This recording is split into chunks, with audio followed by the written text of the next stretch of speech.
Bismillahirrahmanirrahim. Assalamualaikum warahmatullahi wabarakatuh. Salam sejahtera untuk kita semua. Selamat sore, semoga selalu sehat pada sore hari ini. Sebelumnya aku mohon maaf, buat keterlambatannya bagi teman-teman yang sudah hadir terutama, eee, mohon maaf sedikit terlambat tadi karena sedang dalam perjalanan. Kemudian selanjutnya terima kasih juga buat panitia yang telah menyelenggarakan agenda pada sore hari ini. Juga panitia yang sudah mengundang saya, memberikan kesempatan untuk menyampaikan, sedikit paparan tentang pengelolaan media sosial. Nah, di sini nanti kita coba menyampaikan, ngobrolin tentang medsos, pengelolaannya gimana, terutama untuk media-media komunitas. Dalam arti media-media yang tidak dibayar secara profesional begitu. Ini sering kita temui baik itu di kampus mungkin, di organisasi mungkin, atau di, masyarakat begitu, di lingkungan masyarakat ini kan sering banget kita jumpai. Nah, ini bisa jadi bahan pelajaran kita, bareng-bareng sharing-sharing begitu. Nah, ini judul materinya saya buka dengan judul mengelola media sosial emang penting ya, karena, bagi banyak orang sampai saat ini masih masih banyak yang, menganggap nggak penting-penting amat gitu, terutama karena sekarang ini hasil sensus penduduk terbaru memang penduduk penduduk Indonesia paling banyak generasi Y atau milenial dan generasi Z, kadang juga generasi Z dimasukkan ke generasi milenial. Nah, generasi Y dan Z itu walaupun cukup banyak tetapi belum belum berperan penting begitu. Mungkin menunggu generasi, berganti, menunggu generasi Y dan generasi Z lebih banyak menguasai sektor publik baru mungkin dianggap lebih penting begitu. Tetapi secara umum ini perlu kita pelajari dari sekarang dan jelas sangat penting. Kenapa penting akan kita pelajari, berdasarkan beberapa, hal berikut yang akan saya paparkan gitu. Selanjutnya, Mbak Admin. Nah, pertama tentang disrupsi. Disrupsi ini langsung ke slide selanjutnya saja. Disrupsi ini adalah, eee, perubahan cepat yang mencengangkan, perubahan yang mengakar, yang mengacaukan segalanya. Perubahan yang mengacak-acak ini, mungkin ada yang pernah mendengar. Jadi kita hidup di era disrupsi. Disrupsi ini, salah satu konsekuensi atau salah satu bawaan dari revolusi industri 4.0 dan sebenarnya disrupsi sudah dimulai dari lama sih, nggak dari 4.0 tetapi ketika internet masuk, itu, perlahan-pelan, disrupsi ini terjadi, lalu lama-kelamaan disrupsi makin cepat dan makin cepat. Saya berikan contoh di sini ada Nokia dan Yahoo. Sekitar 10 tahun lalu, Nokia dan Yahoo itu masih menjadi leading sector atau pemimpin di pasarnya masing-masing. Yahoo di email, Yahoo di Messenger, Yahoo di mesin pencari, itu sangat dikdaya sekali, sekitar, awal 2000 sampai sekitar 10 tahun lalu. Kemudian Nokia juga begitu. Dulu ketika mungkin kita ingat ketika HP baru masuk di Indonesia, yang masa kecilnya awal tahun 2000 atau akhir tahun 90-an atau sampai sebelum 2010 lah, itu pasti tahu kalau Nokia sangat dominan sekali. Kalau mau punya HP ya Nokia, kalau ada HP bagus ya Nokia, kalau mau HP yang tahan banting dan lain sebagainya itu Nokia begitu. Apalagi ketika ada 3315, 3310, itu HP yang luar biasa tahan banting, baterainya bisa tahan 2 hari, 3 hari, 4 hari, eee, terus kemudian banyak hal lainnya begitu. Tapi kemudian Nokia dan Yahoo yang dikdaya itu sekarang ambyar, benar-benar hilang, benar-benar, nggak menjadi, jangankan menjadi pesaing, jangankan menjadi penguasa, pesaing pun nggak bisa, muncul pun, nggak bisa juga begitu. Nokia dan Yahoo itu semacam itu. Itu karena tidak welcome, tidak menyambut baik, atau tidak menyesuaikan dengan era disrupsi. Nah, tahun 2000 juga kita nggak tahu apa itu flash disk, adanya disket. Mungkin di sini teman-teman sudah lahir di awal 2000-an ya, tetapi kalau yang ada di pinggiran kota atau desa-desa begitu biasanya masih mengenal disket. Disket itu bentuknya kotak, terus kalau di komputer di warnet-warnet sekitar tahun 2010 dan setelahnya itu masih muncul biasanya floppy disk, di bawahnya DVD atau CD reader itu tempat memasukkan disket, tetapi sudah lama nggak dipakai begitu. Nah itu disket kapasitasnya hanya 4 MB. Sekarang ada flash disk ukurannya sampai ratusan gigabyte, bahkan ada yang sampai terabyte yang dijual secara komersil walaupun nggak banyak. Yang lebih mengherankan lagi kalau misal teman-teman mau membandingkan lebih lebih bombastis lagi gitu istilahnya, di tahun 69 ketika manusia pergi ke bulan, itu manusia cuma membutuhkan 4 kilobyte data untuk membuat manusia pergi ke bulan dengan roket Apollo itu, yang ada Neil Armstrong dan kawan-kawan itu. Nah, itu cuma butuh data 4 kilobyte. Tentu data yang kita gunakan sekarang itu jauh lebih banyak daripada pada saat itu begitu. 4 kilobyte sekarang udah nggak bisa jadi apa-apa lagi. Semacam itu. Terus kemudian selanjutnya contohnya yang lebih dekat dengan kita itu ada Gojek, ada Grab, ada dompet digital kayak GoPay, OVO, Dana, Link Aja, dan lain sebagainya. Itu saya pikir 10 tahun lalu kita nggak membayangkan bisa memiliki itu semua. Dan itu semua didorong dengan sangat cepat oleh keadaan pandemi sekarang ini gitu. Atau sekitar 10-15 tahun lalu kita juga mungkin nggak membayangkan bisa punya HP yang bisa disentuh-sentuh. Tadi saya membantu ibu buat mengcopy data dari gambar menjadi tulisan, itu mungkin 15 tahun, jangankan 15 tahun, 5 tahun lalu kita nggak membayangkan bisa seperti itu. Sekarang dengan aplikasi Google Lens kita bisa mengubah teks gambar gitu jadi teks yang itu tulisan dalam Microsoft Word atau aplikasi pengolah kata lainnya. Nah, itu yang namanya disrupsi. Ada perubahan cepat, mencengangkan, mungkin bagi kita atau bagi generasi alfa yang lahir sejak awal sudah ketemu artificial intelligence, sejak awal sudah ketemu media sosial, mungkin mereka nggak merasa bahwa itu perubahan yang cepat dan mencengangkan. Tetapi jika dibandingkan dengan umat manusia, peradaban umat manusia selama katakanlah 10.000 tahun terakhir begitu, itu sangat cepat dan mencengangkan. Apalagi kalau dibandingkan dengan bumi yang 4 miliar tahun gitu. Itu perubahan yang sangat cepat dan mencengangkan dan hanya bisa dilakukan manusia di era disrupsi ini atau di era 4.0 ini. Gitu. Dan itu semua mengubah kehidupan kita, mengacaukan, mengakar perubahannya dan mengacak-acak semuanya. Yang tadinya dominan bisa jadi kalah, yang tadinya kalah bisa jadi muncul lagi, dan seterusnya, muncul kerjaan-kerjaan baru, muncul website-website baru dan lain sebagainya. Begitu kira-kira. Selanjutnya,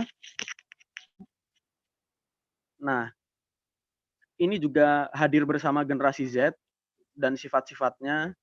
Generasi Z seperti yang kita tahu itu menjadi dominan di setelah sensus 2020 di Indonesia ini, dan di masa depan akan menjadi sangat dominan, di mana itu sangat suka ada kriterianya tuh, ada yang visual, ada terkoneksi, terhubung sama influencer, terus independen, berpandangan masa depan dan lain sebagainya. Nah, ini jadi wajah dari media sosial kita. Jadi alasan kenapa medsos itu penting bagi kita. Karena sekarang kebanyakan orang generasi Z dan generasi Z sangat banyak menghabiskan waktunya di internet. Selanjutnya,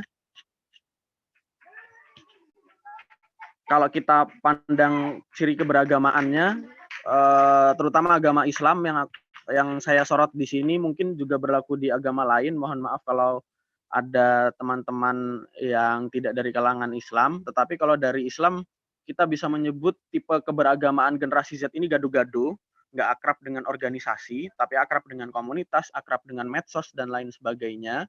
Jarang ikut pengajian, tetapi bukan berarti nggak peduli agama, justru malah lebih peduli, nge-follow lebih banyak akun, memperhatikan lebih banyak video, lebih banyak ceramah, dan lain sebagainya. tetapi yang diakrabi adalah kiai Google, syekh YouTube, ustadz Instagram, dan lain sebagainya. Dan yang jadi ciri secara umum bukan hanya generasi Z Muslim itu nggak tahan dengan durasi yang panjang. Jadi tulisan yang panjang, terus kemudian video yang panjang, caption yang panjang, itu kemungkinan akan berkurang pembacanya gitu. Nah, ini yang menjadi pembentuk internet kita sekarang gitu. Kalau kita lihat portal-portal berita, beritanya pendek-pendek. Kita lihat caption medsos, captionnya pendek-pendek. Kita lihat sekarang medsos yang laku dan rame itu Twitter, itu pun juga memiliki batas karakter yang sangat pendek begitu. Nah, ini karena memang generasi Z dan seterusnya tentunya itu nggak tahan dengan durasi yang panjang. Video di TikTok pun begitu. Video di Instagram juga dibatasi hanya 1 menit. Kalau mau panjang di IGTV misalnya. Di story malah lebih pendek lagi, hanya 15 detik atau kalau status WA bisa 30 detik begitu.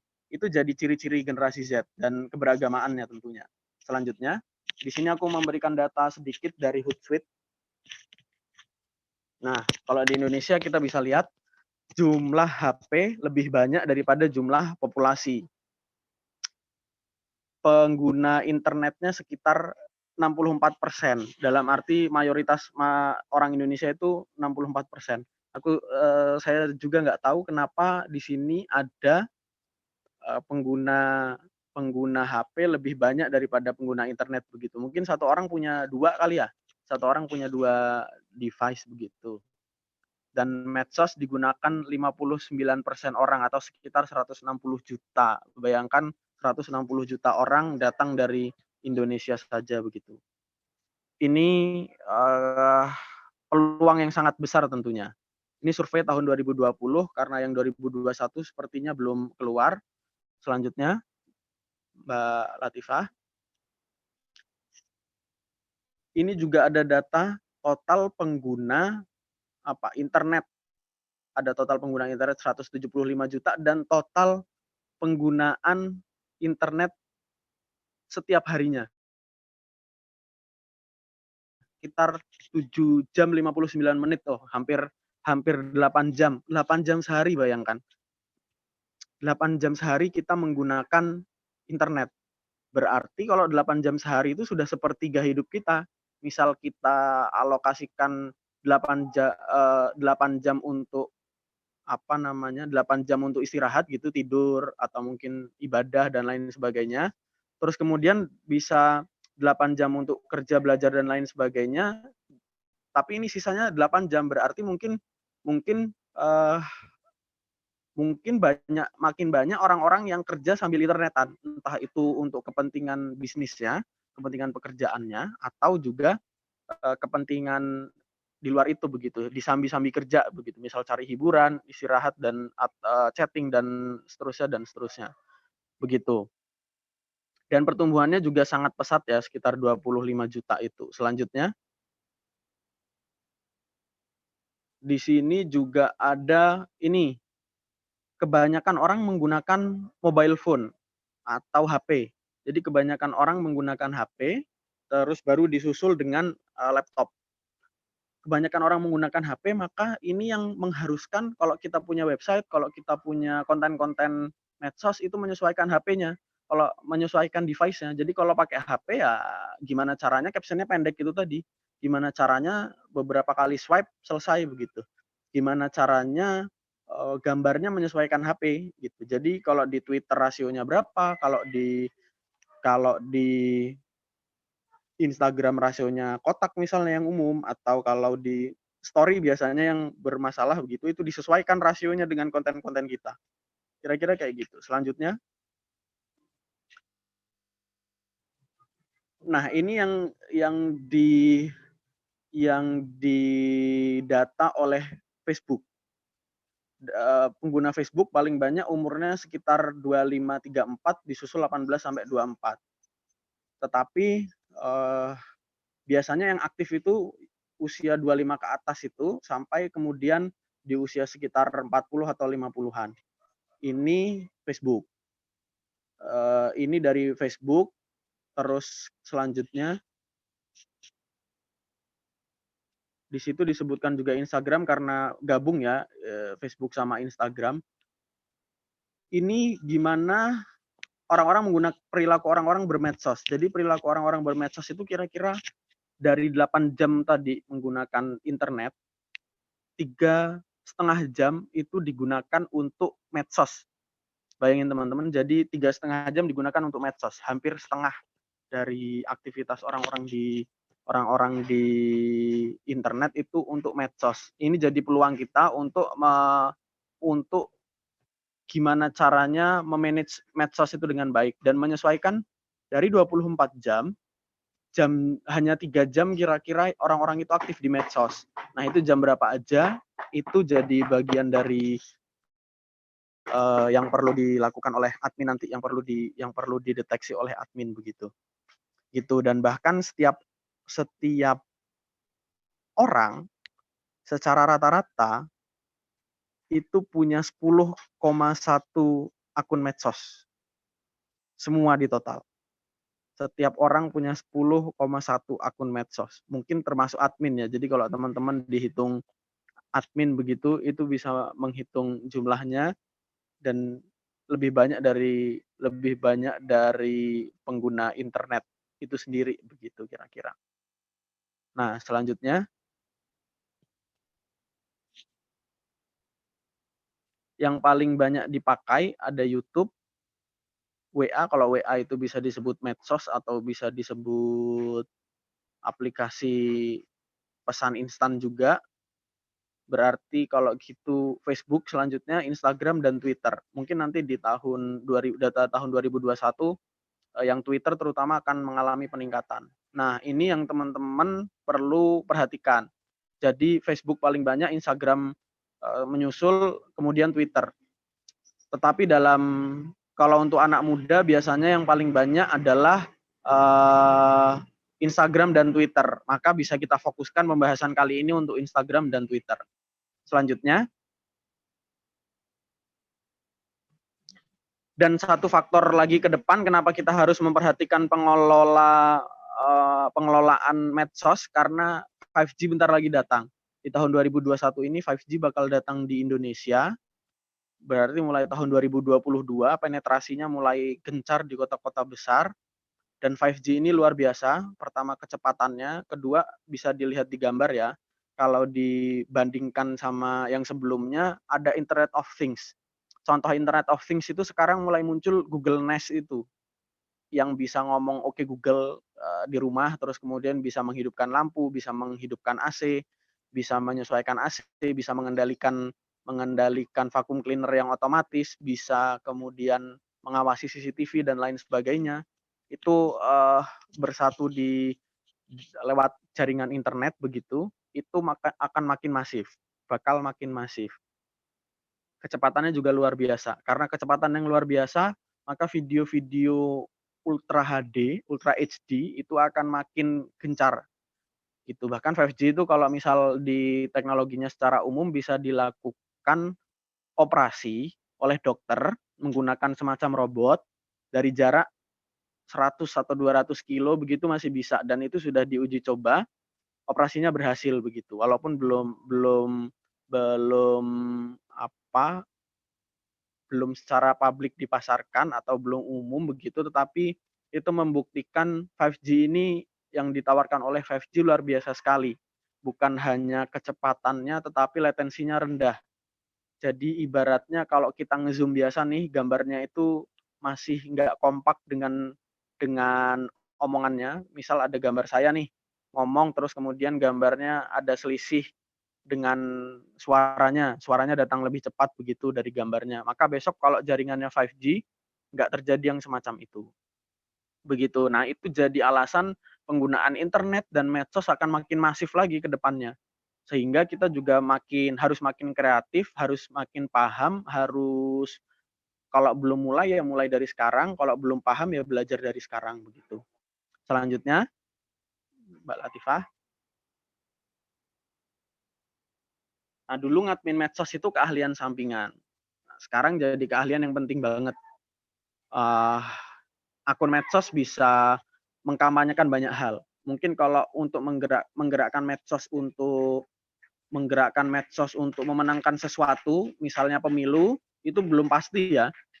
Misal di tahun 2019 itu, tahun 2014 dan 2019 itu, buzzer baik 01 maupun 02 itu cukup berimbang, tapi hasilnya, berbeda begitu. Atau di Amerika kemarin, buzzer-nya Donald Trump itu jauh lebih dominan daripada Joe Biden, tapi juga menang Joe Biden ternyata.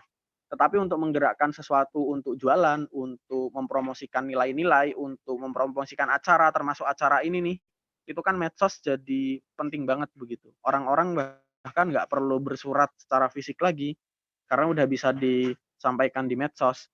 Mau bikin lomba, nggak perlu bikin poster dikirim kemana-mana, cukup di medsos, disebarkan secara efektif, dan cukup gitu, cukup menambah banyak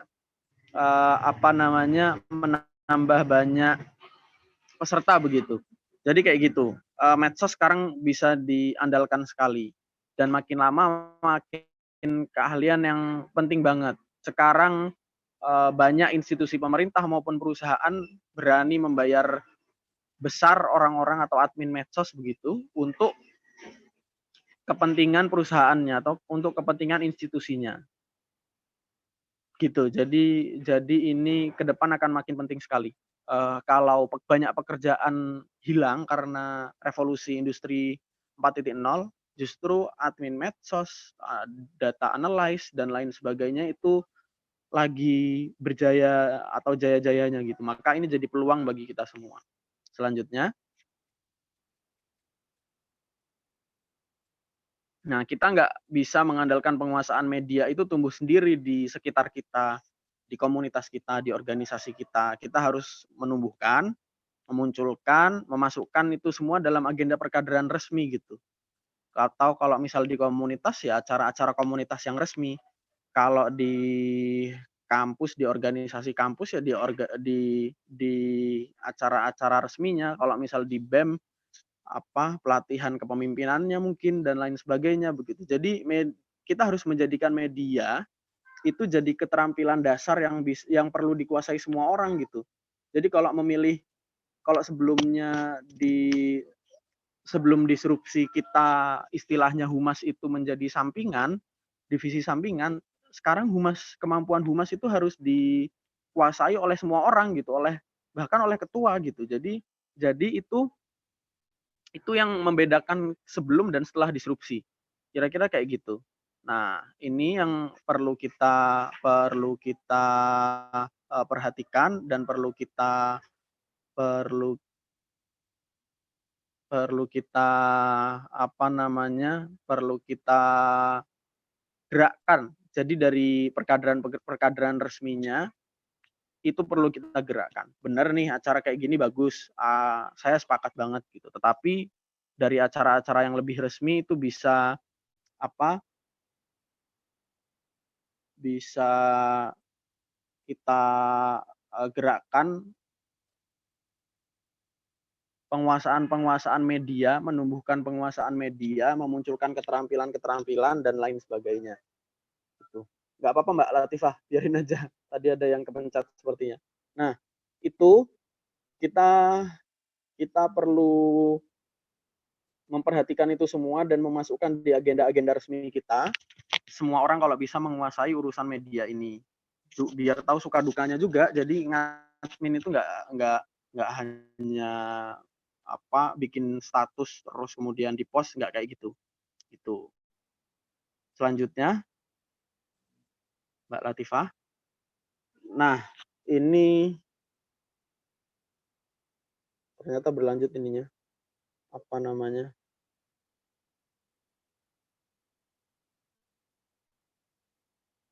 Berlanjut gambar coret-coretannya, tapi nggak apa-apa. Sekarang aku yang mau coret-coret. Jadi kira-kira di agenda atau perkaderan resmi itu bisa di sini. Kita bisa memunculkan ini.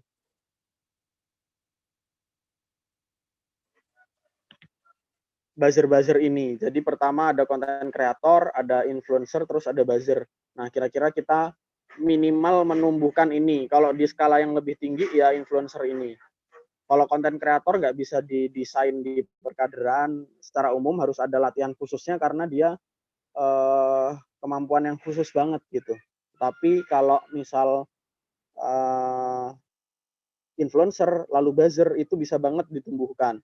Buzzer itu jumlahnya banyak, followersnya sedikit nggak masalah, terus kemudian dia bergabung jadi banyak begitu. Jadi kalau di pelatihan-pelatihan perkaderan kita atau pelatihan resmi kita bisa membuat buzzer-buzzer ini. Tentunya bukan buzzer kayak buzzer politik ya yang bisa menjelek-jelekkan, bisa black campaign atau minimal negatif campaign gitu. Buzzernya buzzer yang memberikan pencerahan begitu. Buzzer yang advokat atau bukan advokat pengacara tetapi advokat dalam hal membela komunitasnya atau membela organisasinya begitu semacam itu atau mempromosikan nilai-nilai positif dari organisasinya. Kemudian seperti yang kita kenal kalau influencer ini adalah pengguna-pengguna medsos jumlah dengan jumlah yang sedikit tetapi followernya banyak jadi pengaruhnya banyak gitu. Tetapi mungkin nggak semua dari kita bisa jadi influencer, tapi semua dari kita bisa jadi buzzer, kemudian bisa bergabung jadi satu dan mungkin pengaruhnya lebih lebih besar dari para influencer itu gitu. Dan konten kreator menjadi penyuplai dari kontennya itu. Kira-kira seperti itu. Selanjutnya Mbak Latifah.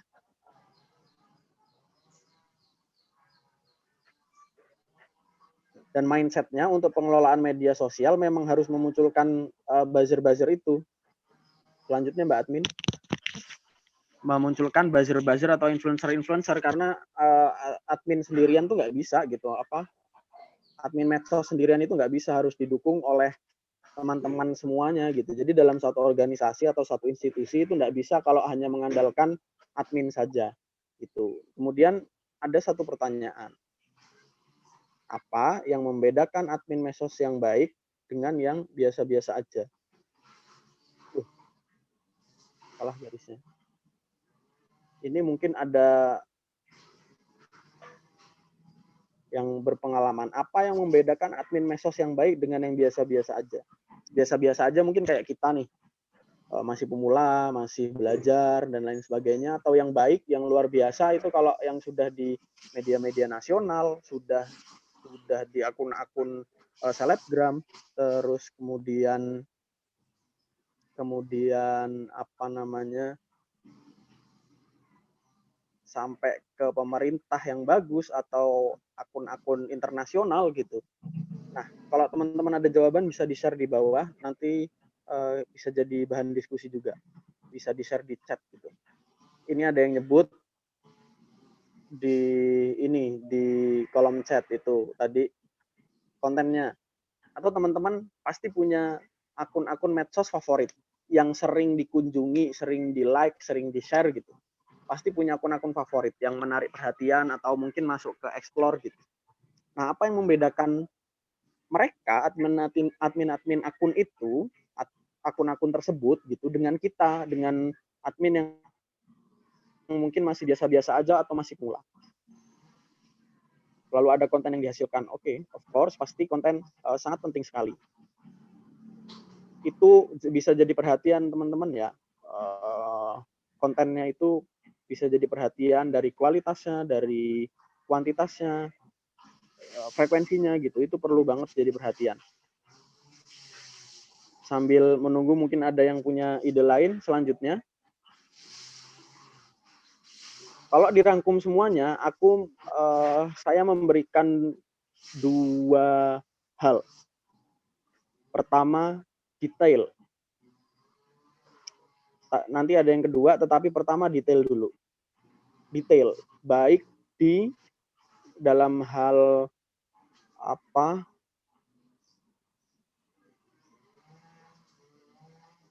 detail, baik dalam hal konten maupun caption misalnya atau tulisan yang mengikuti gitu. Detail itu seperti apa? Aku sebutkan di sini devil in details. Kenapa devil in details? Karena banyak orang luput gitu. Padahal ini penting banget. Penting pol. Orang-orang admin yang baik itu pasti punya perhatian ke urusan-urusan detail. Misalnya konten, di dalam konten itu bisa diperhatikan. Pertama, fontnya itu harus cukup oke. Kedua, rasio-rasio enak dilihat dan lain sebagainya itu harus diperhatikan banget. Ketiga, detailnya itu bahkan sampai bagaimana desain itu bisa membuat orang mau share, bisa membuat orang mau nge-like, bisa membuat orang mau komen. Kunci di medsos itu interaksi gitu. Nah, detail-detail yang semacam itu yang membuat gimana orang-orang itu bisa terpancing untuk berinteraksi dalam konten tersebut gitu. Dalam postingan tersebut gitu. Detail ini yang banyak nggak kita perhatiin. Terus juga kalau di caption gitu, istilahnya teknik copywriting. Copywriting itu gimana caranya caption-caption kita itu bisa mengajak orang untuk melakukan banyak hal. Di dalamnya mungkin ada pertanyaan, di dalamnya mungkin ada pilihan kata-kata yang bombastis misalnya, atau di dalamnya ada clickbait, di dalamnya ada pertanyaan-pertanyaan yang bisa dijawab semua orang, di dalamnya ada pancingan-pancingan untuk komentar dan lain sebagainya.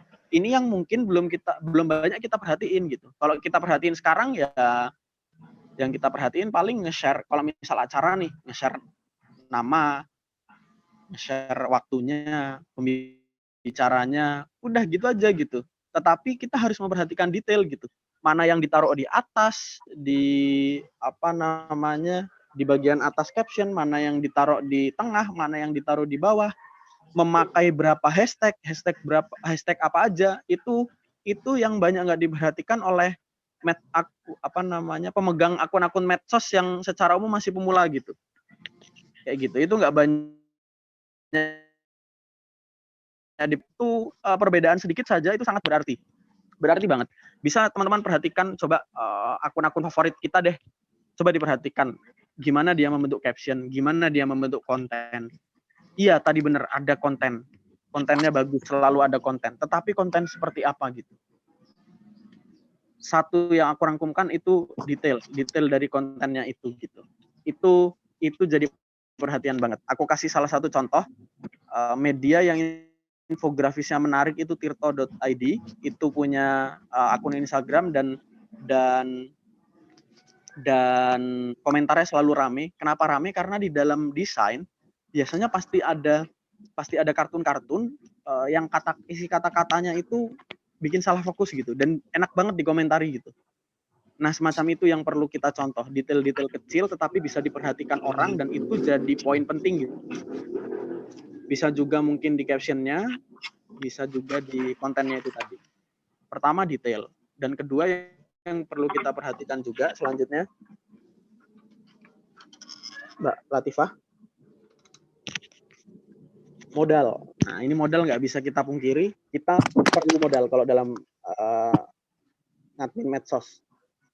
Seperti yang aku bilang di awal tadi, banyak hal yang nggak diperhatikan mungkin dalam pengelolaan medsos atau diabaikan, malah itu modal bahwa admin medsos itu perlu modal dalam hal ini uang ya pertama, atau modal kapital gitu. Itu penting sekali karena kalau misal kita punya uang di Facebook atau Instagram gitu, nggak usah banyak-banyak, 100.000 aja gitu, 100.000 untuk iklan konten-konten kita bisa meningkatkan jangkauan yang tadinya cuma sekitar 2.000, 3.000 misalnya, itu bisa jadi sampai 80 atau 100.000 menjangkau orang sebanyak itu begitu, lewat konten sponsor. Atau kita bisa membayar admin yang lebih bagus dan lain sebagainya. Ini terima kasih sudah ditambahkan, punya untuk detail itu punya ciri khas tersendiri, itu bisa juga. Siapa ini, Mbak Amalia apa siapa? Terus kemudian untuk modal itu seperti ini. Kita pertama butuh uang, tetapi ini bukan satu-satunya cara untuk mendapatkan modal uh, dalam pengelolaan medsos. Kita juga bisa punya modal sosial namanya. Nah, modal sosial ini yang bisa didapatkan siapapun kalau kita mau belajar. Seperti tadi yang aku sebutkan di atas, yang saya sebutkan di atas, kalau kita bicara tentang influencer, maka kita bicara tentang uang. Influencer itu pasti dibayar. Tapi kalau kita bicara tentang buzzer atau micro influencer, itu kita nggak perlu uang. Yang penting gimana caranya kita berjejaring. Kita jumlahnya banyak, juga kita nanti lama-lama muncul, jumlahnya banyak atau bisa orang-orang yang punya follower banyak, begitu itu bisa sangat baik sekali walaupun modalnya nggak besar. Itu yang perlu ditumbuhkan satu kesatuan dalam mengelola medsos. Jadi nggak cuma jadi admin aja gitu. Dan kunci jadi penggiat media selanjutnya harus nakal tapi tetap beretika. Buat admin, desainer dan lain-lain lebih baik minta maaf daripada minta izin tapi nunggunya kelamaan. Ini beneran ini. Walaupun tetap perlu minta izin, tetapi kalau kelamaan mending terabas saja dulu, nanti minta maaf belakangan. Karena kita di medsos ini nggak bisa bergerak kalau misal terhambat izin dan terlalu lama gitu. Ini dan yang jelas kita harus nakal-nakal yang beretika. Nakal itu gimana? Nakal itu mau berkomentar, mau memberikan pencerahan, mau melawan dengan kata-kata pastinya ya, mau melawan yang menyebarkan hal-hal nggak baik di media sosial, mau mendukung yang baik, mau menyebarkan yang baik begitu, itu perlu nakal begitu. Dan kita harus berani untuk bergabung ke hal-hal yang viral, bukan hanya sebagai orang yang ikut-ikutan, tapi juga orang yang memanfaatkan momen viral itu jadi konten atau jadi momentum medsos kita untuk berkembang lebih jauh lagi, untuk dapat pengaruh lebih banyak lagi gitu. Semacam itu kira-kira. Selanjutnya Mbak Latifah. Nah, admin, ini beberapa tips, sebenarnya singkat-singkat aja, nanti mungkin bisa lebih banyak ditanyakan. Admin medsos itu pertama harus menentukan target usia, lokasi, dan lain sebagainya. Nah, terus kemudian susun konten dan rencana sesuai target. Ingat, kontennya, captionnya itu harus sesuai target. Kalau targetnya orang tua, serius-serius ya nggak apa-apa. Tapi kalau targetnya anak muda, ya bahasanya harus santai. Kontennya harus enak dilihat, harus sesuai gayanya anak muda, dan lain sebagainya. Gitu. Dan harus evaluasi dan belajar terus-menerus, jangan cepat merasa cukup. Seperti yang saya contohkan tadi dengan Nokia, Yahoo, dan lain sebagainya, mereka pada awal-awal kehancurannya itu merasa cukup dengan keadaan mereka, tetapi nggak lama kemudian kalah gitu. Jadi kita persaingan terus-menerus istilahnya di media sosial ini. Tetapi persaingannya juga harus diganti jadi kolaborasi. Bersaing juga berkolaborasi gitu. Jadi nggak ada musuh yang benar-benar musuh atau lawan yang benar-benar lawan, dan juga nggak ada kawan yang benar-benar kawan. Adanya saling berkolaborasi ya untuk juga bersaing begitu kira-kira. Semacam itu, dan harus belajar terus-menerus dari media lain, dari media misal kita punya 2.000 follower, berarti harus belajar dari media yang lebih besar misalnya, tetapi juga belajar dari media yang sedikit lebih besar dari kita, tetapi kok bisa ya followernya lebih banyak, kok bisa ya like, komennya lebih banyak, retweetnya lebih banyak. Nah, itu harus jadi bahan evaluasi dan bahan belajar terus-menerus. Itu selanjutnya, Mbak Latifah.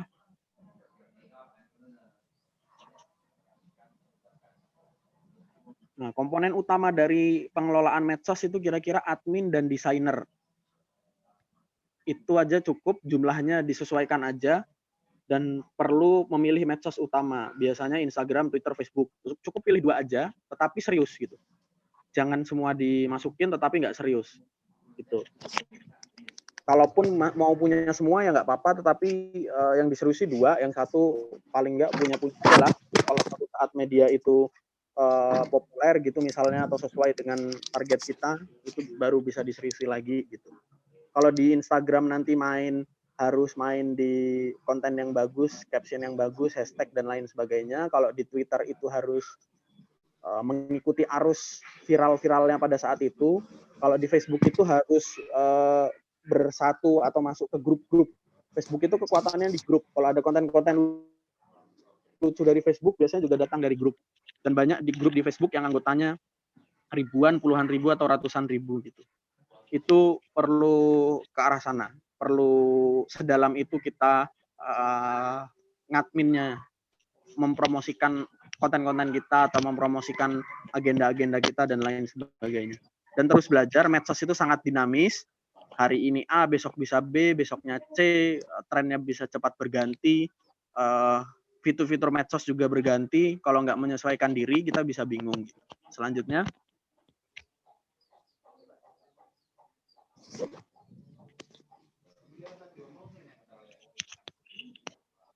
Tips selanjutnya adalah kalau admin-admin bisa belajar dari Tirto, Gojek, Grab, akun-akun shitpost. Shitpost itu banyak ya di Twitter terutama, atau di Instagram juga banyak sih. Tapi kalau di Instagram kebanyakan konten-kontennya ngambil dari Twitter misalnya, yang viral-viral di Twitter gitu. Kalau di Twitter banyak yang cukup original, atau minimal ngambilnya dari website atau dari 9gag atau dari Facebook gitu. Lebih variatif. Terus kemudian kenapa saya menyarankan buat ke arah sana, karena jadi referensi buat konten-kontennya pertama. Kedua, buat kata-kata yang dipilih. Buat bahasa yang digunakan gitu. Dan akun-akun besar seperti Gojek dan Grab itu nggak segan-segan untuk berinteraksi antara mereka gitu. Jadi kita juga harus banyak interaksinya gitu. Jadi jangan ngadmin itu cuman buat nge-tweet atau nge-post terus sudah ditinggal kabur, ditinggal udah dibiarkan gitu aja, tetapi harus ada interaksi gitu. Terus bikin konten yang menarik menurut standar teman-teman tentu berbeda, tetapi bisa menggunakan teknik amati tiru modifikasi dari medsos-medsos, akun-akun medsos yang teman-teman anggap itu bagus gitu. Dan bikin caption yang menarik interaksi, nggak terlalu panjang tapi juga nggak sangat pendek, juga nggak sama sekali kosong gitu. Yang jelas ada harus bisa dibaca kira-kira 10 sampai 30 detik lah, karena variasi pengguna medsos beda-beda, tetapi cukup banyak juga yang 15 detik sudah capek.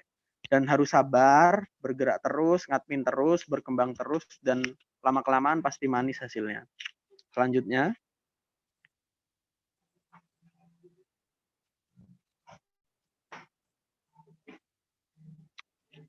Nah, ini yang memilih target tadi diperjelas targetnya, usianya, wilayahnya di mana aja.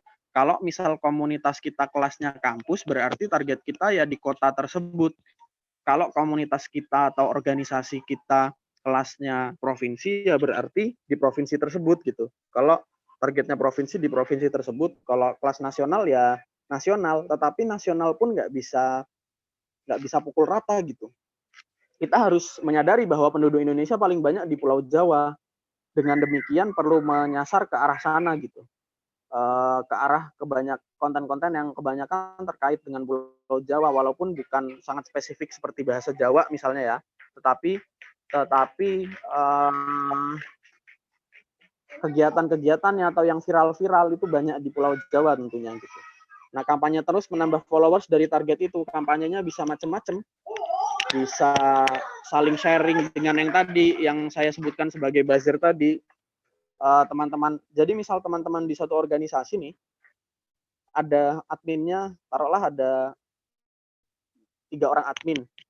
Kemudian anggota organisasinya ada 30 atau 40. Nah, ke 30-30-nya itu ya perlu bersedia jadi buzzer, tetapi bukan buzzer-buzzer yang asal sebar begitu, tapi buzzer-buzzer yang bisa menyebarkan mungkin secara tersirat, mungkin secara eksplisit, gimana lah sesuai kreativitasnya, yang jelas nggak merusak medsosnya juga, terutama kalau Instagram kan orang-orang suka nge-feed.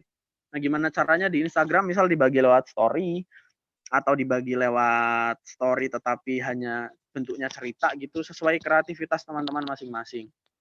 Terus kemudian ada juga trik yang follow unfollow itu pernah digunakan satu medsos info kajian gitu, itu bisa ditiru juga, tetapi juga nggak bisa dipukul rata karena juga harus memperhatikan sasaran atau targetnya gitu. Kemudian, juga memperhatikan dari akunnya itu sendiri, kan nggak semua bisa follow unfollow gitu karena terkait dengan citra organisasi atau akun itu. Selanjutnya harus konsisten ngepost lebih baik satu setiap hari atau kalau nggak bisa satu ya diaturlah 3 hari satu atau 4 hari satu gitu. Atau paling minimal paling parah seminggu satu atau 2 gitu. Itu, tetapi konsisten begitu terus daripada sekali muncul lalu nge-boom. Daripada sekali muncul, 5 postingan langsung misalnya, tetapi postingnya postingnya 2 minggu sekali atau malah sebulan sekali gitu. Lebih baik konsisten, kontennya kecil-kecil dan informatif. Kalau organisasi jangan membuat yang cuma undangan acara aja gitu, tetapi bikin apa gitulah yang, kreasi dari teman-teman semua gitu. Dan juga pelajari cara medsos bekerja. Nanti aku ajarkan sedikit, aku share sedikit tentang statistik, tapi cara medsos bekerja itu banyak termasuk algoritma. Misal algoritma Instagram itu yang cukup rumit, eee, dia ada ada gini, kalau di Instagram itu kira-kira cuma di-share oleh Instagram itu cuma di-share ke 10% followers kita. Jadi kalau misal kalau misal kita punya 1.000 followers, itu hanya di-share, kontennya hanya di-share ke sekitar 200 orang. Wah, nggak sampai 200 malah, sekitar 100 orang. Nah, gimana reaksi dari 100 orang itu yang menentukan apakah itu akan lebih luas lagi. Kalau banyak yang nge-like tentu akan lebih banyak orang yang, nge-like dari followers kita, lebih banyak orang yang melihat dan lain sebagainya. Kira-kira seperti itu. Terus, gimana caranya masuk ke explore, memilih hashtag-hashtag, itu hashtag juga harus banyak, 10 minimal, optimalnya sekitar 20 dan gunakan hashtag yang terkait begitu, terkait sama konten kita yang kira-kira rame, apa namanya, rame orang-orang yang melihat semacam itu di-explore, itu bisa kita pelajari untuk menyesuaikan dengan algoritma medsosnya. Nah, kalau sudah aman dengan konten utama bisa mulai ke video. Video juga perlu mengikuti yang tadi, konsisten, masuk ke kualitas suara, masuk ke kualitas gambar, masuk ke bahasannya gimana caranya biar santai dan seterusnya dan seterusnya. Nah, jangan lupa mencari terus kader di bidang media. Ini yang saya sebutkan tadi dengan perkaderan di bidang media atau pelatihan di bidang media itu harus jadi salah satu inti dari suatu organisasi atau komunitas. Ini yang harus kita perhatikan di era disrupsi ini atau era revolusi industri 4.0 ini. Gitu. Selanjutnya Mbak Latifah, saya berikan contoh yang muncul pelan-pelan dengan taktik yang modal uangnya sedikit tetapi modal sosialnya banyak. Ini di Twitter ada 2. Pertama, tekstil dari Muhammadiyah ini misalnya, mohon maaf contoh yang saya kasih Muhammadiyah aja ya teman-teman. Ini tekstil dari Muhammadiyah baru 4 bulan atau 5 bulan, 4 bulan kayaknya ya. 4 bulan ini udah dapat sekitar 1.000-an followers. Lebih banyak dari followers saya gitu yang sudah dari 2010 ada di Twitter. Ini muncul karena interaksi, karena nge-tag orang-orang, karena nge-mention orang-orang, karena menyesuaikan dengan yang viral-viral seperti yang saya sebut tadi, dan seterusnya. Juga karena banyak sekali tuh tweetnya tuh, 4.000 tweet. Hanya dalam 4 bulan. Itu seperti itu bisa kita contoh, atau kalau yang sudah lebih mapan dan juga pakai modal uang yang sangat sedikit selanjutnya, itu Muhammadiyah garis lucu. Kontennya juga nggak bagus-bagus amat tuh desainnya, biasa aja, sangat biasa malah, atau kalau yang ahli desain dibilang kurang bagus malah gitu. Tetapi ini mengandalkan itu tadi, micro-influencer itu tadi. Micro-influencer, atau buzzer-buzzer yang juga saling mention dan dia punya jaringan yang garis lucu itu. Jadi ada NU garis lucu, ada Salafi garis lucu, ada Katolik garis lucu, Buddhis garis lucu, Hindu garis lucu, apalagi HTI garis lucu. Alah banyak banget garis lucu itu. Nah, itu bisa bisa bisa teman-teman tiru, gimana caranya interaksi itu bisa membawa, peningkatan followers, bisa membawa peningkatan peningkatan, engagement, peningkatan jangkauan dari postingan-postingan kita, dari kampanye-kampanye kita. Jadi kuncinya itu interaksi, menumbuhkan interaksi terus-menerus gitu, untuk mengelola media sosial ini. Selanjutnya,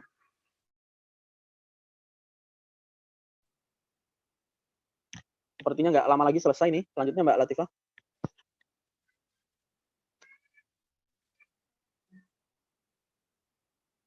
Ke bawah Mbak.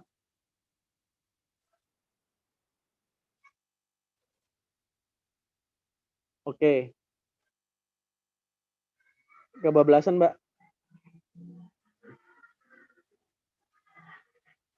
Nah, ini mempelajari cara medsos bekerja tadi yang sudah saya paparkan. Medsos ini digerakkan oleh kecerdasan buatan atau artificial intelligence. Bentuknya algoritma. Kalau di Twitter mau viral, mau nambah follower banyak, ya kuasai trending topik, bikin konten kreatif dan viral gitu. Dan itu harus dilakukan terus-menerus, nggak cukup sekali gitu. Jadi kalau misal ada seleb tweet gitu, yang muncul dari nol, muncul dari akun kecil, ya dia terus-terusan gitu dari dari satu viral setiap minggu, viral lagi, muncul lagi, muncul terus gitu. Seperti itu kira-kira. Beda dengan Instagram. Kalau Instagram itu yang penting banyak interaksi, orang tahu itu bakal menambah followernya lebih gampang. Tapi kalau Twitter kita harus kreatif dan viral terus-menerus itu. Kalau di Instagram dan Facebook juga lebih enak untuk pengiklanan, itu juga bisa banyak menambah apa? Bisa banyak menambahkan followers gitu. Dan pelajari fitur insight atau analitik sebaik mungkin. Ini bisa jadi bekal buat kita untuk menumbuhkan followers, mengembangkan pengelolaan dan lain sebagainya. Jangkauan pastinya sih, jangkauan ke orang-orang begitu. Selanjutnya, ini contoh analitik dari Twitter. Jadi ini dari sebuah akun Twitter yang followernya hanya sekitar 1000 tuh, 1700. Followernya hanya sekitar 1700, tetapi kontennya bisa dilihat sampai 84.600 kali. Dan tweetnya hanya 17. Gimana caranya? Itu tadi yang harus diperhatikan, interaksi, buzzer atau micro influencer, terus kemudian di sini bisa dilihat tingginya interaksi, bisa sampai 400 mention di Twitter, itu sangat tinggi sekali. Itu bisa ditumbuhkan, terus kemudian itu dengan followers yang sedikit kita bisa punya perhatian yang sangat banyak. Dan itu salah satu seni dari ngadmin medsos ini. Itulah kenapa admin medsos makin kesini makin makin dibutuhkan dan makin orang-orang berani bayar mahal, karena kalau admin yang baik itu pasti bisa menumbuhkan followers, selain menumbuhkan followers juga menumbuhkan jangkauan secara luar biasa, melampaui apa ya, logika-logika lama, logika-logika dunia nyata yang bukan digital gitu.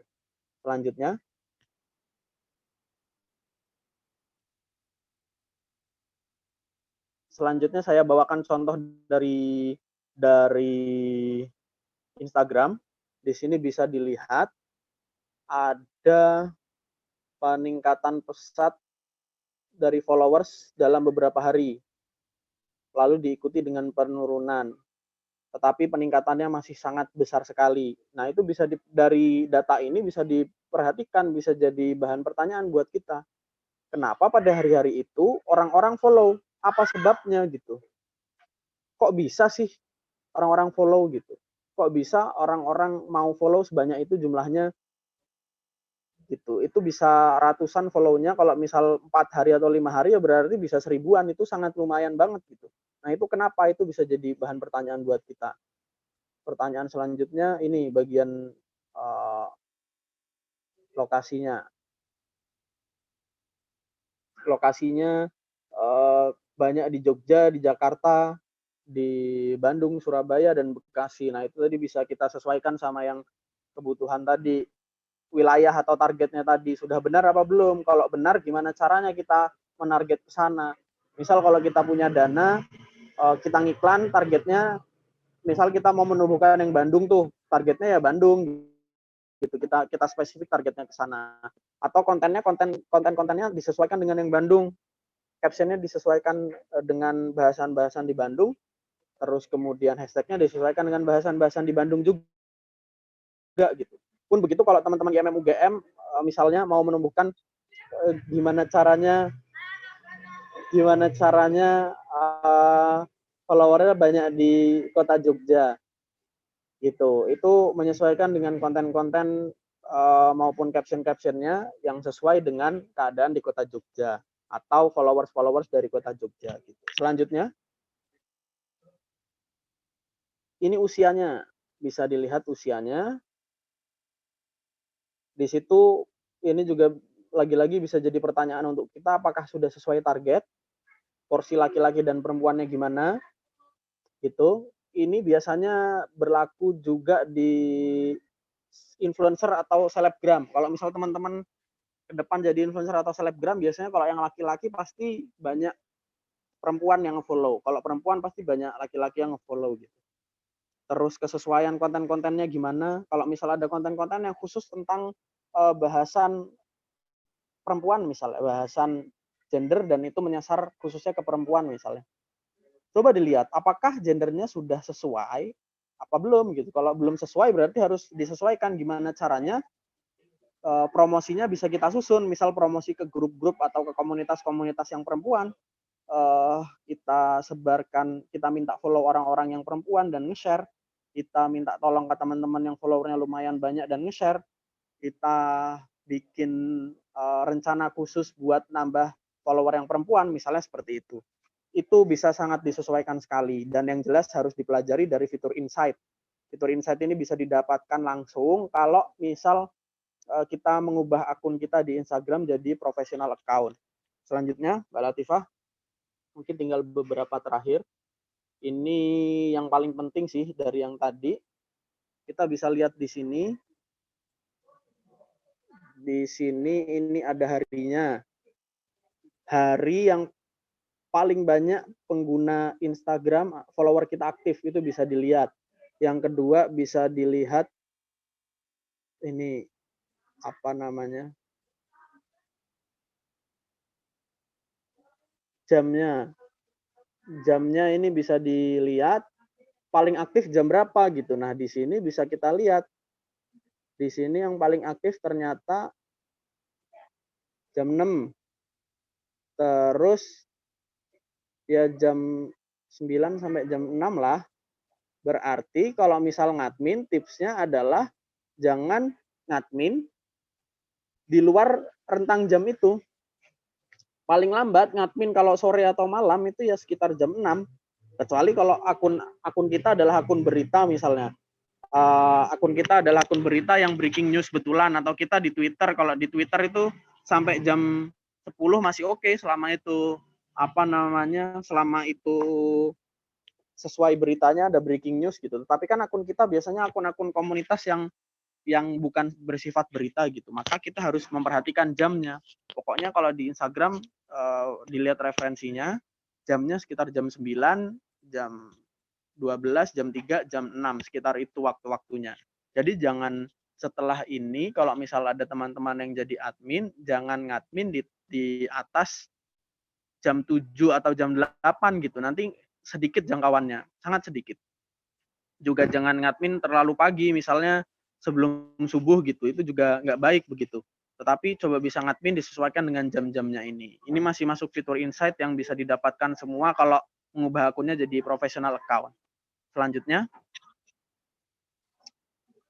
ini yang bisa dilakukan, pastikan aset digital diwariskan, jangan berhenti di satu periode, gitu. Selalu cari interaksi, murah like, komen, DM, follow, dan ini harus diterapkan kita secara pribadi, gitu. like, komen, DM, follow. Kalau memang sesuai dengan kepentingan kita, sesuai dengan apa yang kita bela, sesuai dengan organisasi kita, di komen aja nggak apa-apa, gitu.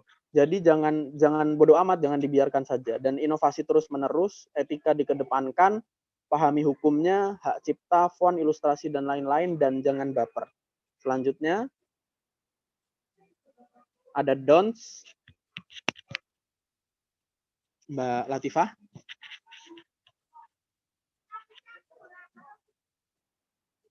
Jangan sakit hati dan mencabut akses, jangan juga malas mencari interaksi, malas like, komen, DM, follow, jangan juga cepat merasa puas, jangan nggak sopan santun, juga jangan bodoh amat dengan hak cipta, karena suatu saat pasti kita akan terkait dengan hal itu kalau kita terus hidup di dunia digital. Dan juga jangan baper kalau jadi perwakilan akun resmi. Kita bisa mencontoh sesekali customer service perusahaan-perusahaan itulah kalau dikritik sama pengguna masih dengan tenangnya atau dengan ramahnya ngebales walaupun nyebelin banget pengguna-pengguna yang protes di medsos gitu. Selanjutnya, sudah cukup ternyata. Terima kasih. Kita mungkin bisa bertemu di media sosial atau kalau mau menghubungi lewat WA, dipersilakan banget. Itu Mbak Latifah mungkin yang bisa saya sampaikan. Mungkin kalau ada obrolan atau tanya jawab bisa banget. Ya, terima kasih banyak Mas Saban atas materinya yang menarik banget untuk digali lebih jauh, apalagi yang punya media sosial atau jadi admin media sosial organisasi nih teman-teman. Nah sekarang kita masuk ke sesi tanya jawab. Bagi yang mau bertanya silakan bisa raise hand mungkin yang mau on cam atau bisa juga lewat chat teman-teman.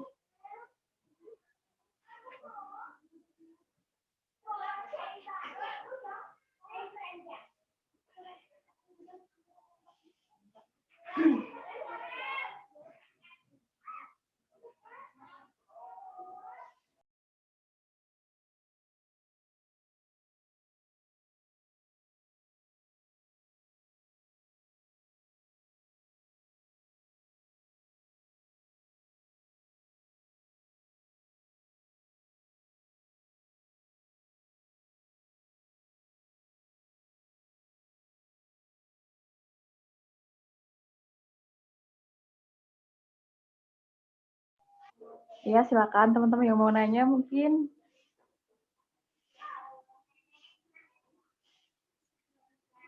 Oh iya, sambil diisi ya presensinya teman-teman udah di-share di chat Zoom.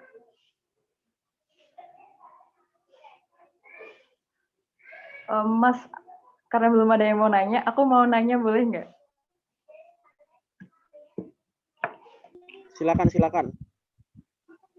Jadi gini Mas, kalau misalnya ini agak di luar media organisasi sih, jadi kan Mas Amban nih CEO millennialis.id, bisa diceritain nggak sih Mas waktu awal-awal mungkin di millennialis itu cara menentukan copywriting-nya atau gimana sih style admin millennialis itu harus kayak apa, itu gimana sih Mas prosesnya gitu? Mungkin bisa kita contoh. Oke, apa tadi proses apa itu tadi? Aku kurang dapat poinnya. Mungkin penentuan di awal tuh milenial bakal jadi media yang captionnya tuh kayak apa, mungkin style dari content writing-nya, dari copywriting-nya tuh kayak gimana gitu. Yang jelas memang dari awal harus diusahakan biar kalau milenialis sendiri ya, dari awal diusahakan targetnya itu clear. Kita menargetkan umur 15 sampai 24 tahun. Itu tadi yang tadi aku pesankan, targetnya clear pertama. Begitu pula dulu pengalaman-pengalamanku aku udah pernah di media PPIPM dan sekarang udah pensiun gitu. Semacam itu targetnya clear. Sekarang menemani yang di PMDIY, targetnya clear, umurnya seperti apa begitu, baru nanti nyusun captionnya. Kalau kita sendiri karena anak muda ya coba untuk menyesuaikan bahasanya jadi bahasa anak muda gitu. Kemudian kita juga ngelihat minggu ini ngebandingin terus nih, minggu ini kira-kira dapat followers berapa. Misal dapat followers 5 atau 10. Sedangkan minggu lalu misal bisa dapat 20. Lah itu kenapa kok bisa seperti itu? Itu bisa dilihat begitu. Dari konten apa yang paling banyak like-nya. Di fitur insight tadi kita juga bisa melihat konten mana yang paling menarik perhatian netizen, perhatian followers gitu. Nah, konten-konten itu bisa kita tiru banget gitu. Dan aku dengar dari penyelenggaraan acara ini yang pesertanya bisa banyak banget ini, teman-teman sampai mengandalkan jaringan-jaringan IPM terus kemudian IMM-nya secara nasional gitu, itu juga bisa dimanfaatkan gitu. Itu bisa dimanfaatkan di konten-konten keseharian, tetapi tentu bisa pelan-pelan. Tentu bisa pelan-pelan dalam arti nggak semua bisa di-share. Kalau misal kali ini teman-teman nge-share ke 30 akun misalnya, atau ke 30 grup begitu, nanti di konten-konten yang sehari-hari itu bisa mementionnya atau ngirim ke akun-akunnya atau ngirim ke grup-grupnya mungkin 2 grup, 3 grup gitu. Jadi pelan-pelan semacam itu. Kira-kira kayak gitu. Kalau milenialis sendiri itu tadi yang membedakan bahasanya bahasa anak muda, terus tentunya milih admin juga yang udah cukup berpengalaman sebelumnya gitu. Jadi di milenialis sambil belajar lebih jauh, tetapi juga sebelumnya punya pengalaman. Semacam itu sih. Dan ini bisa terhubung sama pertanyaan yang tadi muncul dari siapa tadi? Mas Muhammad Yusuf. Bagaimana mencari sumber konten yang terupdate? Kalau misal di milenialis, biasanya penulis-penulis itu pasti menulis tentang hal-hal yang update gitu. Hampir tiap hari pasti ada penulis yang menuliskan hal-hal yang update. Nah, itu bisa banget menjadi sumber dari konten gitu. Jadi kalau teman-teman misal punya website, enaknya seperti itu, bisa jadi sumber infografis yang update gitu. Kedua, teman-teman secara umum bisa belajar bahasa Inggris lebih banyak lagi dan cari sumber-sumber itu dari akun-akun bahasa Inggris. Secara keilmuan, secara akademik, biasanya akun-akun yang bahasa Inggris itu lebih update daripada akun-akun yang berbahasa Indonesia. Nggak usah jauh-jauh kita ambil referensinya, berita aja deh. Berita-berita itu pasti lebih update akun-akun atau berita-berita yang berbahasa Inggris. Aku kasih contoh yang sederhana. Aku penikmat sepak bola. Aku penggemar MU, Juventus, dan Real Madrid, karbitan semua, tiga-tiganya, garis lembut gitu istilahnya. Tetapi aku senang mengikuti kabar ketiganya. Kalau aku mengandalkan kabar-kabar yang berbahasa Indonesia, aku nggak bisa dapat kabar yang detail dan cepat. Gitu. Aku cuma dapat sekilas. Tetapi kalau misal aku mencari sumber bahasa Inggris, aku dapat kabar yang lengkap, terus kemudian update gitu. Contohnya kalau yang Juventus beberapa waktu lalu aku nemu portal berita football Italia, ketemu di situ, terus kemudian dari situ aku dapat kabar yang sangat update dan rinci gitu. Di Indonesia nggak ada yang semacam itu gitu. Nah, itu pertama. Terus kemudian pertama itu yang kedua. Yang ketiga, teman-teman bisa aktif menggunakan Twitter. Selain bisa bahasa Inggris, juga aktif menggunakan Twitter. Twitter itu sudah teruji jadi media sosial yang paling update. Kalau misal WhatsApp down, nggak sampai setengah jam kemudian akan jadi trending topik WhatsApp down. WhatsApp servernya gangguan gitu. Kalau misal ada update apa-apa, ada yang viral-viral, biasanya kalau yang viralnya secara nasional, itu berangkatnya dari Twitter. Jadi sebelum masuk ke Instagram, itu lewat Twitter dulu gitu. Nah, itu yang bisa teman-teman terapkan, itu aktif di Twitter gitu. Dan selain aktif mencari, juga aktif menanggapi itu tadi. Gitu. Karena nanti bakal dapat tanggapan, bakal dapat feedback juga. Gitu. Bakal tukar informasi gitulah istilahnya. Jadi kalau misal teman-teman tadi mungkin punya website atau punya tulisan yang update, itu alhamdulillah. Tapi kalau enggak, bisa konten yang paling bisa diharapkan datang dengan cepat itu dengan teman-teman menguasai bahasa Inggris. Yang kedua, teman-teman pakai Twitter. Gitu, dan ambil dari beberapa akun. Ada beberapa akun yang update. Misalnya kalau perkembangan di dunia yang viral-viral, biasanya pasti masuk di Spectator Index. Akun Spectator Index itu walaupun secara sekilas Nanti kita bisa melanjutkan cari di Google atau cari di sumber lain, di akun lain di Twitter.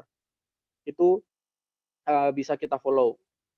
Kalau di yang apa namanya Indonesia itu biasanya Asumsi, Narasi, Tirto itu lumayan update, atau portal berita itu lumayan update, tapi itu yang berbahasa Indonesia gitu.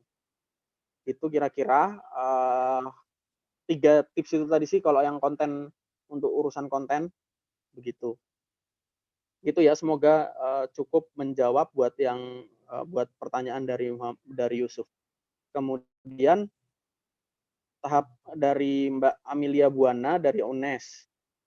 Kalau kita mulai ngadmin, tahapannya seperti apa? Apakah konsistensi konten dengan ciri khas atau kualitas konten dulu? Apa pengerahan buzzer dulu atau seperti apa gitu?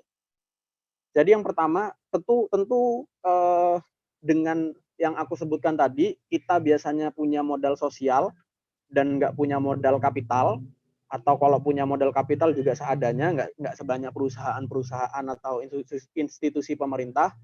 Maka yang perlu kita lakukan pertama, kita perlu ngelakuin yang paling pertama harus dilakukan adalah konsisten dan mencari interaksi sebanyak-banyaknya gitu. Tetapi juga jangan dilakukan dengan norak gitu. Misalnya nih, aku kasih contoh strategi dari panitia acara ini untuk menyebarkan ke grup-grup, ke akun-akun, itu aku apresiasi sekali dan sangat bisa ditiru. Tetapi nggak semua konten bisa seperti itu kan gitu. Nggak setiap kita punya konten kita harus menge-share ke 30 akun dan 30 grup misalnya gitu. Itu yang pertama, harus konsisten dulu, jumlahnya dulu. Nah, kalau misal jumlahnya sudah oke, kita sudah ketemu polanya, kedua, kita bisa memperbaiki kualitas kontennya. Kenapa aku posisikan kedua?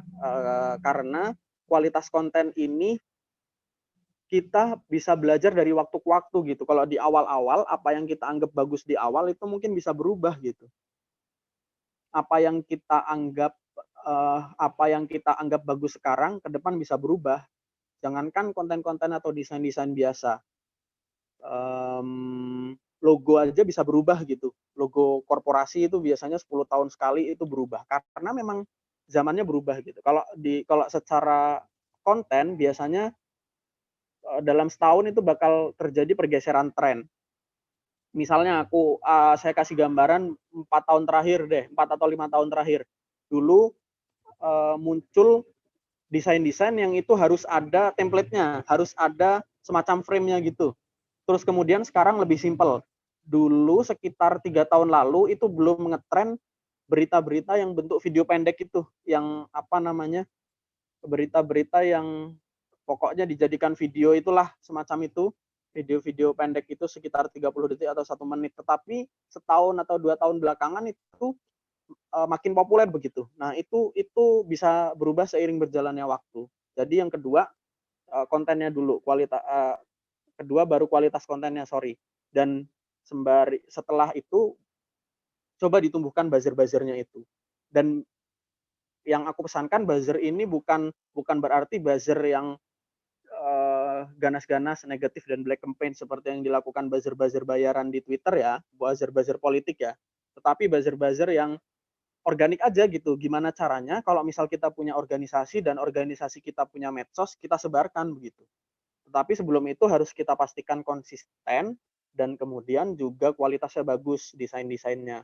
Baru kita share, baru kita sebarkan lewat buzzer-buzzer itu atau lewat anggota-anggota semuanya gitu. Jadi kita mengubah jejaring struktur kita jadi jejaring digital gitu. Jadi pendukung dari konten-konten medsos kita. Bisa lewat share, bisa lewat komen, like pastinya gitu, retweet. Jadi kalau misal di Twitter, gimana caranya ya setiap orang itu dengan kesadaran sendiri itu retweet gitu. Kalau di Instagram minimal like dan sangat disarankan buat komen begitu. Syukur-syukur bisa nge-share walaupun nggak wajib banget gitu. Semacam itu kira-kira sistem buzzer. Jadi jangan dibayangkan buzzer itu yang terus kemudian menyerang terus-terusan, bikin ribut timeline, tweet war, atau perang komen, nggak mesti. Tetapi gimana caranya kita meningkatkan interaksi lewat buzzer itu. Kira-kira kayak gitu prioritasnya Mbak Amelia.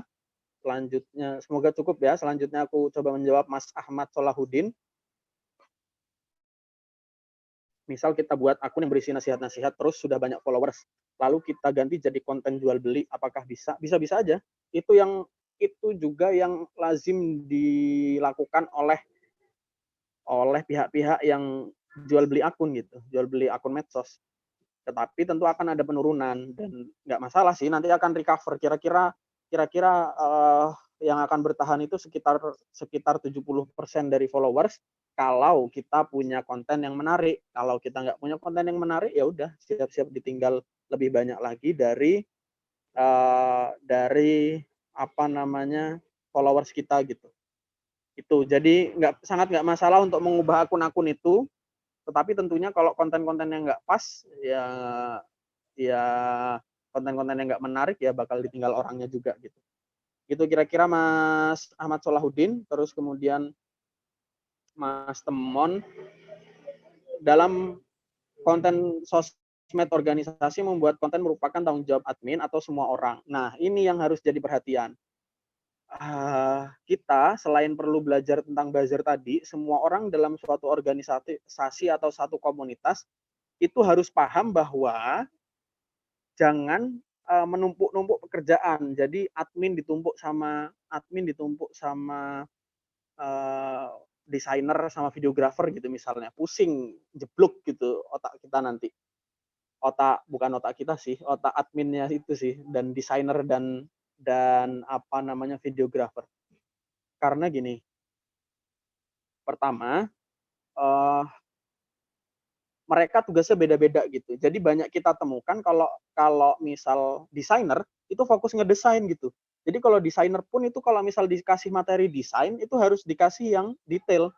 Waktunya kapan, harinya jangan salah. Harinya salah itu sering terjadi dan itu salah di orang-orang yang memberikan konten untuk desainer gitu.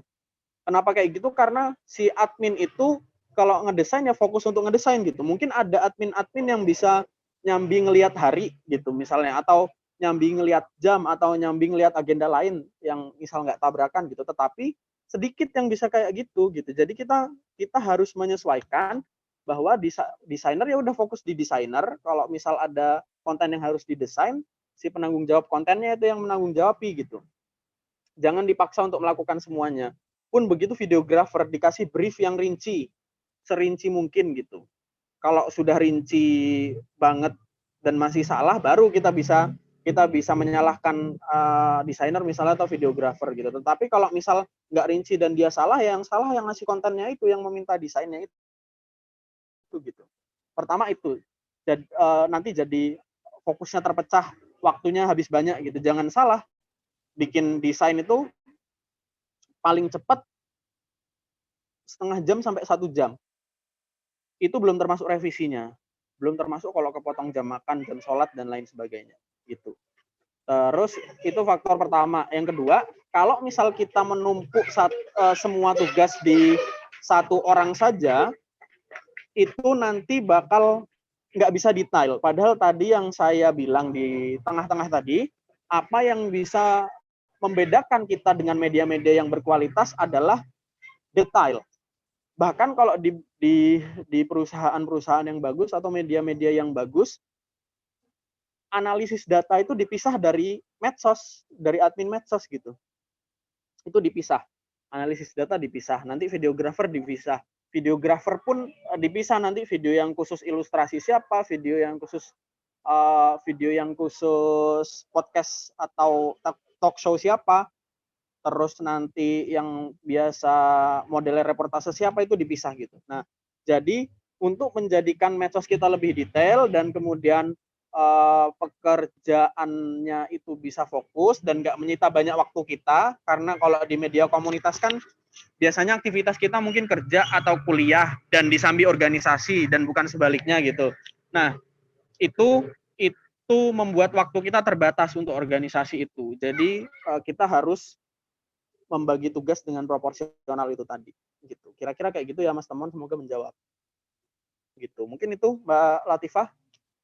Silakan kalau ada lagi, kalau cukup bisa diakhiri. Sama-sama, Mas Temon. Kalau udah cukup bisa diakhiri, aku mau badminton dulu. Atau Mas badminton. Ya, makasih Mas Naban atas jawaban-jawabannya. Jadi makin paham soal manajemen media sosial. Jadi pertanyaan dari Mas Temon tadi, pertanyaan terakhir ya Mas, karena udah hampir jam 5:30 sore. Mau mengingatkan lagi buat teman-teman yang belum isi presensi, bisa segera isi ya, karena nanti sertifnya bakal langsung dikirim setelah teman-teman mengirim presensi di Google Form. Oke, kalau gitu, makasih banyak Mas Naban sudah berkenan berbagi ilmu kepada kita semua yang ada di sini. Semoga sukses Mas di media, di kuliahnya, dimanapun berada. Terima kasih juga teman-teman yang udah gabung sore hari ini. Semoga materinya bermanfaat, bisa langsung dipraktekin nih. Tadi aku nge-highlight beberapa hal. Kenapa sih kita harus memanajemen media sosial kita? Karena kita hidup di era disrupsi. Kita sebagai generasi Z yang emang udah akrab banget sama media sosial, sama artificial intelligence, sama gadget dan yang lain, dimana perkembangan media sosial itu juga cepet banget sekarang. Nah, jadinya media sosial harus dikuasai. Terus untuk jadi admin yang baik, kita harus detail, terus kita juga harus punya modal, baik itu modal uang ataupun modal sosial. Terus admin juga boleh nakal, tapi tetap beretika, harus didampingi, bisa beradaptasi, bertumbuh dan berkembangnya. Terus kita juga bisa manfaatin video-video ada yang kayak contohnya ada Instagram, di Twitter, ya. Konten yang kita buat itu maksimal bisa lebih menjangkau target ya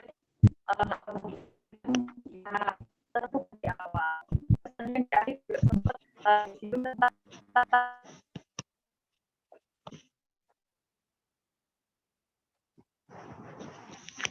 Suaranya hilang-hilang Mbak Latifah.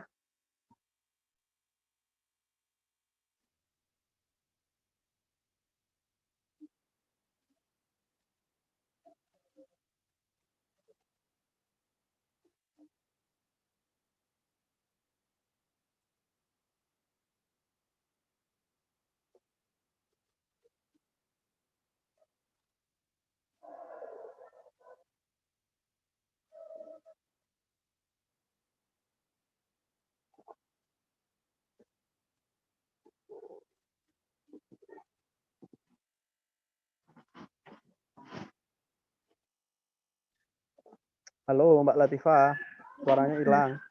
Ya teman-teman, maaf tadi koneksiku. Halo Mas, iya.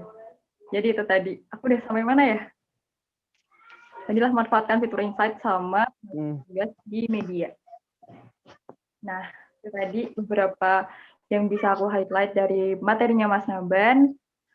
Aku sebagai moderator, karena sebagai manusia pasti banyak salah kata, salah ucap, salah dan juga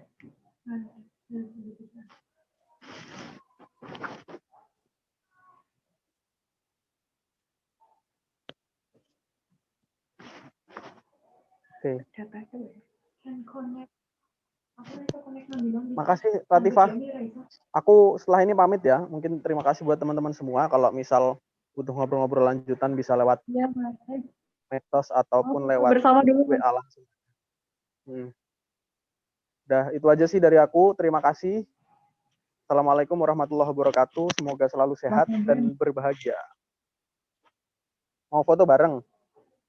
Mas kalau boleh sama dulu Mas. Sebelum Oke, siap. Oke. Iya siap kok, boleh. Iya siap kok, boleh. Oke.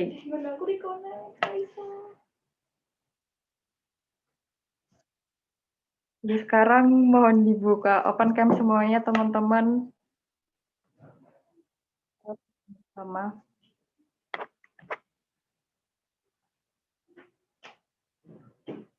Kenapa ya? Koneksi ini.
Oke, teman-teman.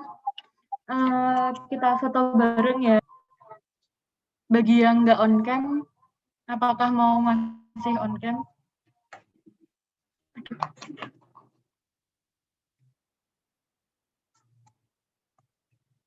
Ya, nanti ada 2 kali foto ya, teman-teman. Sekarang untuk slide yang pertama dulu. Mungkin bisa siap-siap. Oke. Saya hitung ya, teman-teman. 1, 2, 3. Ya. Kemudian untuk slide yang kedua, teman-teman. Halo Mas Naban. Oke, untuk slide yang kedua, teman-teman, boleh siap-siap. 1, 2, 3. Ya. Sudah Mbak Latifah, mungkin dikembalikan ke Mbak Latifah. Makasih Mbak Laras. Sudah menjadi penyelamat saat koneksi saya hilang. Kata Mas. Halo. Belum masuk Mbak Latifah suaranya. Cek. Halo, assalamualaikum.